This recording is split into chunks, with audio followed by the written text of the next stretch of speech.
Saudi अरब ने पाकिस्तान के $5 अरब कर्ज की वापसी 3 साल के लिए मौखर कर दी। रोल ओवर से फौरी अदायगियों के दबाव में कमी। चीन से $1 अरब 30 करोड़ के कमर्शियल कर्ज की रीफाइनेंसिंग भी अगले माह मुतवक्के है। स्टेट बैंक की ज़र मुबादला ज़खायर बढ़ाने के लिए ओपन मार्केट से डॉलर की खरीदारी। गुज़श्ता माली साल $9 अरब ओपन मार्केट से खरीदे गए। दिसंबर तक ज़र मुबादला ज़खायर $20 अरब 20 करोड़ तक ले जाने का हदफ।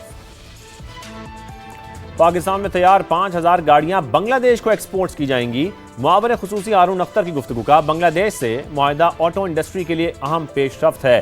पहली बार इतने बड़े पैमाने पर गाड़ियां बरामद की जाएंगी।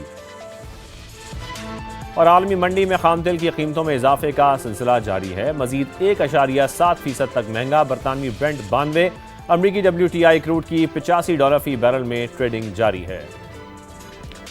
आगे बढ़ते हैं, कुछ जिक्र करेंगे गैर करेंसीज का। इंटरबैंक में डॉलर की कदर में आज 1 पैसे की कमी देखी गई, जिसके बाद इसकी कीमत $277.81 पर आ गई। यूरो को देखें तो इसकी कीमत में ₹1.49 पैसे इजाफा हुआ। फिर बरतानवी पाउंड ₹1.36 महंगा होकर $370.97 पर आ गया। गोल्ड मार्केट पर आपको अपडेट करें, मुल्क में सोने की कीमत में 2 रोज बाद फिर इजाफा हुआ है। फी तोला ₹1,000 महंगा हुआ। कीमत ₹4,27,436 हो गई है। 10 ग्राम के रेट्स में ₹857 इजाफा हुआ। इंटरनेशनल मार्केट को देखा जाए तो $10 फी ओंस महंगा हुआ, जिसके बाद इसकी कीमत $4,050 पर पहुंच चुकी है। आज के प्रोग्राम में हम जिक्र करेंगे ऑटो इंडस्ट्री का। 2023 में जब मुल्क के डिफॉल्ट होने का खदशा पैदा हो गया था तो स्टेट बैंक ने ज़र मुबादला बचाने के लिए इंपोर्ट्स पर रिस्ट्रिक्शंस लगा दी थी, जिसके बायस LCs ना खुलने से कई प्लांट्स बंद हो गए थे। लेकिन अब दोबारा गाड़ियों की फरोख्त पीक पर पहुंच चुकी है। जून को खत्म होने वाले माली साल के दौरान फरोख्त में 40% तक बड़ा इजाफा रिकॉर्ड किया गया। मजमूई तौर पर 1,55,000 गाड़ियां फरोख्त हुई। अब आते हैं ऑटो पॉलिसी की तरफ। पुरानी ऑटो पॉलिसी की मुद्दत 30 जून को खत्म हो चुकी है और अब मुसलसल इंतजार किया जा रहा नई पॉलिसी का।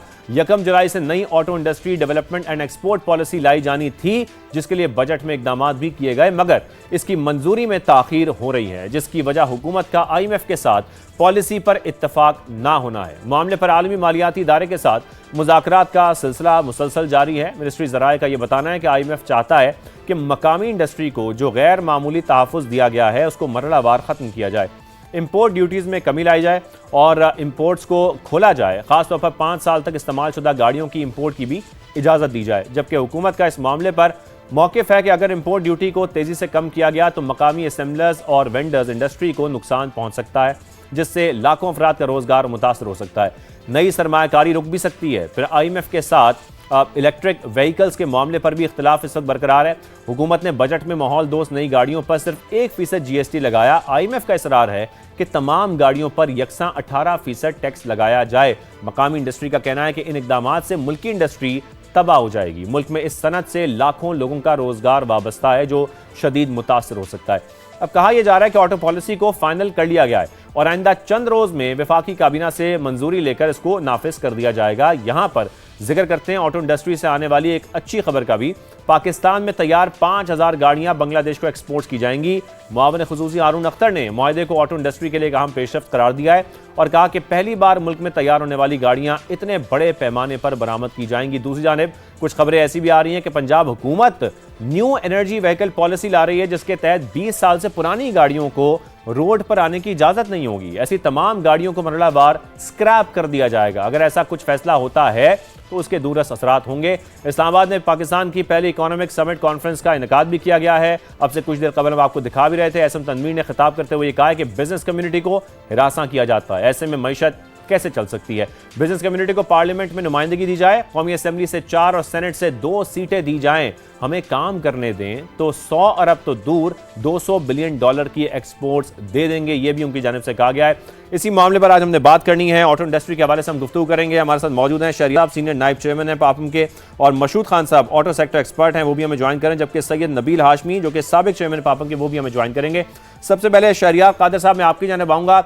ऑटो इंडस्ट्री को लेकर इस वक्त बहुत ज़्यादा कन्फ्यूजन हैं और ये बहुत इंपॉर्टेंट डिसीजन होगा कि हमारी जो डायरेक्शन है वो क्या होती है। हम ग्लोबली जो कंपैटिटिव मैन्युफैक्चरिंग बेस है उसकी तरफ जाते हैं या जो इंपोर्टेड गाड़ियों के आगे सरेंडर है वो कर देते हैं। नई ऑटो पॉलिसी की सबसे बड़ी तरजीह क्या होनी चाहिए और ये कहां रह गई है, क्या रुकावटें इसके सामने आ गई हैं? अस्सलामुअलैकुम जी, बहुत शुक्रिया, आपने इस बहुत अहम मौजू पे मदू किया। जो नई ऑटो पॉलिसी है वो जैसे आपने बताया अब 1 महीने के ताख़ीर का शिकार हो गई है। और इसमें जो मेन वजूहात हैं वो हुकूमत की IMF के साथ जो नेगोशिएशंस चल रही हैं, ये उसकी वजह है। और जैसे आपने बताया IMF जो है वो चाह रही है कि जो टैरिफ हैं उनको काफ़ी हद तक कम किया जाए। और इस वजह से लोकल इंडस्ट्री जो है ये बहुत अब एक डेंजरस सिचुएशन को देख रही है सामने। जो नई पॉलिसी है, हम पापाम का तो ऑलवेज यही पॉइंट ऑफ व्यू रहा है कि लोकल मैन्युफैक्चरिंग को तरजीह दी जाए बनिस्बत इसके कि हम गाड़ियां जो हैं वो इंपोर्ट करने जाएं।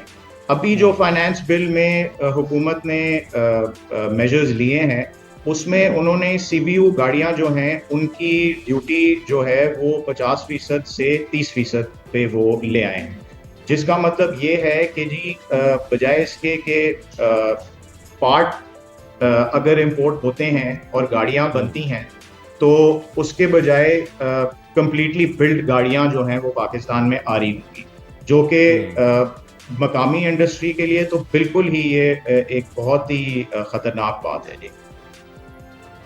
बिल्कुल। और जैसे कि आप CBU का जिक्र अभी कर रहे थे, CBU इंपोर्ट अगर होती रहेंगी तो फिर तो शहरियार साहब ये बड़ा प्रॉब्लम बन जाएगा। हमारा जो फॉरेन एक्सचेंज रिजर्व्स हैं वो भी ज़ाहिर है इससे अंडर प्रेशर आएंगे।